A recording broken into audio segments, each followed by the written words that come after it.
വൈദ്യുതി ബോർഡിൽ ഫീൽഡ് ജീവനക്കാരുടെ 7000-ഓളം തസ്തികകൾ ഒഴിഞ്ഞുകിടക്കുന്നതായി CPI അനുകൂല Kerala electricity workers federation AITC Palakkad വൈദ്യുതി ഭവനിലേക്ക് മാർച്ച് നടത്തി.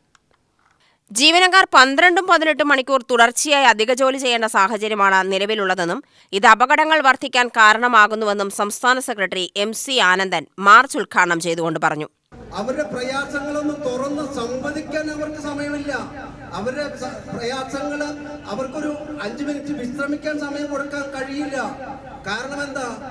ഈ മഴ മൂലം, അതിതീവ്ര മഴ മൂലം ഇഷ്ടംപോലെ കലാമിറ്റി ഉണ്ടാവുന്നു, ഇഷ്ടംപോലെ ലൈനുകൾ പൊട്ടിവീഴുന്നു, ഇഷ്ടംപോലെ പോസ്റ്റുകൾ നഷ്ടപ്പെടുന്നു, ഇഷ്ടംപോലെ വൈദ്യുതി തടസ്സങ്ങൾ ഉണ്ടാവുന്നു. ഇതെല്ലാം സമയബന്ധിതമായി പൂർത്തീകരിക്കണം.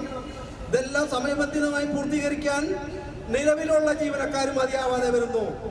നിലവിലുള്ള ജീവനക്കാർ മതിയാവാതെ വരുമ്പോൾ ഉള്ള ജീവനക്കാരെ ലീവ് അനുവദിക്കുന്നതിൽ നിന്നും മാനേജ്മെന്റ്, പ്രത്യേകിച്ച് സെക്ഷന്റെ ഹെഡുകള് അവരെ സമ്മർദ്ദം ചെലുത്തി ജോലിക്ക് എത്തിക്കുന്നു.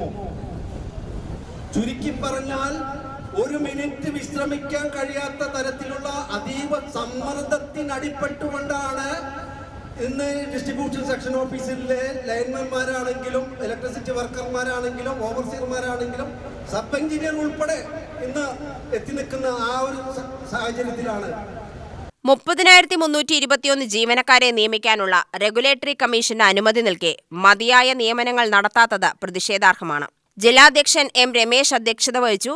KCB ഓഫീസേഴ്സ് ഫെഡറേഷൻ ജില്ലാ സെക്രട്ടറി KK ശശിധരൻ മുഖ്യപ്രഭാഷണം നടത്തി. ജില്ലാ സെക്രട്ടറി കൃഷ്ണദാസ് സമര സന്ദേശം നൽകി. Manikkulangara K Shamla, M Sunilkumar, Muhammad Basheer, N Paraman, K Ramakrishnan എന്നിവർ സംസാരിച്ചു. UTV news Palakkad.